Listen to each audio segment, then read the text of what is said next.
గొప్ప సంస్కృతికి వారసత్వం, ఆధ్యాత్మిక సంప్రదాయాలకు ప్రసిద్ధి చెందిన భారతదేశం ప్రపంచంలోని అత్యంత అద్భుతమైన దేవాలయాలలో కొన్నిటికి నిలయం. ఈ దేవాలయాలు ప్రార్థనా స్థలాలుగా పనిచేస్తాయి మరియు పురాతన నాగరికతల కళాత్మక నైపుణ్యం మరియు భక్తిని ప్రతిబింబించే నిర్మాణ అద్భుతాలుగా నిలుస్తాయి. ఒకటి కేదార్నాథ్ ఆలయం. ఇది ఉత్తరాఖండ్లోని రుద్రప్రయాగ్లో ఉంది. భారతదేశంలోని 12 జ్యోతిర్లింగాలలో శ్రీ కేదార్నాథ్ ఆలయం ఒకటి. ఈ ఆలయం శివుడికి అంకితం చేయబడింది. ఆలయ సమయాలు ప్రతిరోజు ఉదయం 4 గంటల నుండి రాత్రి 9 గంటల వరకు. గౌరీకుండ్ నుండి ట్రెక్ లేదా ఫాటా నుండి హెలికాప్టర్ సర్వీసెస్ ఉంటాయి.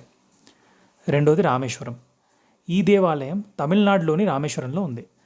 సందర్శించడానికి ఉత్తమ సమయం అక్టోబర్ నుండి ఏప్రిల్ వరకు. ఉదయం 5 గంటల నుండి మధ్యాహ్నం 1 గంట వరకు మరియు మధ్యాహ్నం 3 గంటల నుండి రాత్రి 9 గంటల వరకు తెరిచి ఉంటుంది. మంగళం నగరం నుండి రోడ్డు మార్గం ద్వారా చేరుకోవచ్చు. మూడోది బద్రీనాథ్ ఆలయం. ఉత్తరాఖండ్లోని బద్రీనాథ్లో ఉంది ఇది. బద్రీనాథ్ ఆలయం ఆధ్యాత్మికత మరియు భక్తికి ప్రతీకగా నిలుస్తుంది. అలకనంద నది ఒడ్డున ఉన్న ఈ పురాతన హిందూ ఆలయం ఇక్కడ భక్తులు విష్ణువును కొలుస్తారు.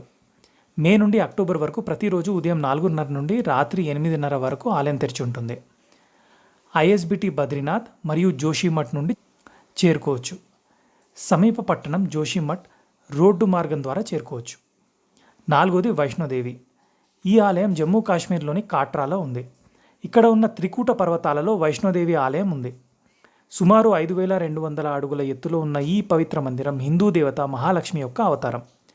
మార్చి నుండి నవంబర్ వరకు ప్రతిరోజు ఉదయం 5 గంటల నుండి మధ్యాహ్నం 12 గంటల వరకు మరియు సాయంత్రం 4 గంటల నుండి రాత్రి 9 గంటల వరకు ఈ ఆలయం తెరిచి ఉంటుంది. జమ్మూ విమానాశ్రయం నుండి కాట్రా రోడ్డు మార్గం ద్వారా చేరుకోవచ్చు. ఐదవది స్వర్ణ దేవాలయం. ఇది పంజాబ్లోని అమృత్సర్లో ఉంది.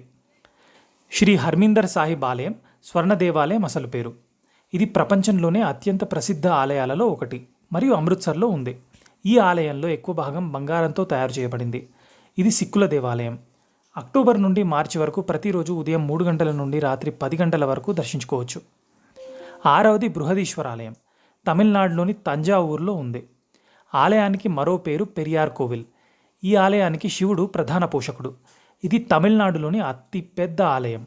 సెప్టెంబర్ నుండి అక్టోబర్ వరకు ప్రతిరోజు ఉదయం 6 గంటల నుండి మధ్యాహ్నం 12 గంటల వరకు మరియు సాయంత్రం 4 గంటల నుండి రాత్రి 8 గంటల వరకు దర్శన వేళలు ఉంటాయి. ఏడోది జగన్నాథ దేవాలయం ఒడిశాలోని పూరిలో ఉంది. ఈ ఆలయం అనేది 3 ప్రధాన హిందూ దేవతలలో ఒకరైన విష్ణువు యొక్క రూపమైన జగన్నాథుడిది.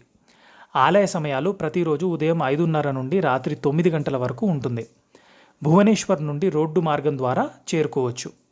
ఎనిమిదవది మీనాక్షి ఆలయం. తమిళనాడులోని మధురైలో ఉంది ఈ ఆలయం.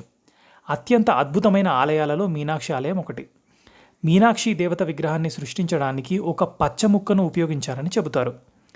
ఆలయ సమయాలు ప్రతిరోజు ఉదయం 5 నుండి మధ్యాహ్నం 12:30 వరకు మరియు సాయంత్రం 4 నుండి రాత్రి 10 వరకు.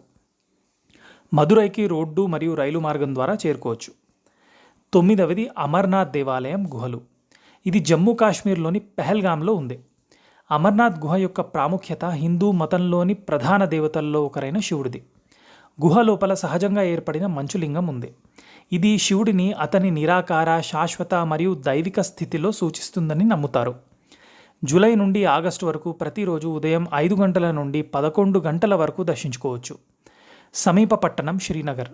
దీనికి రోడ్డు మార్గం ద్వారా చేరుకోవచ్చు. ఆపై పెహల్గాంకు ట్రెక్కింగ్ చేయవచ్చు. 10వది కాశీ విశ్వనాథ దేవాలయం. ఉత్తరప్రదేశ్లోని వారణాసిలో ఉంది. దేశంలోని 12 జ్యోతిర్లింగాలలో ఒకటిగా ఈ ఆలయం శివుడికి అంకితం చేయబడింది. ఇక్కడ విశ్వనాథుడిగా, విశ్వానికి రాజుగా మరియు వారణాసి యొక్క మరొక పేరైన కాశీకి చెందిన వ్యక్తిగా పూజించబడుతున్నాడు ఆ శివుడు. ప్రతిరోజు ఉదయం 2:30 నుండి రాత్రి 11 గంటల వరకు దర్శనమిస్తాడు.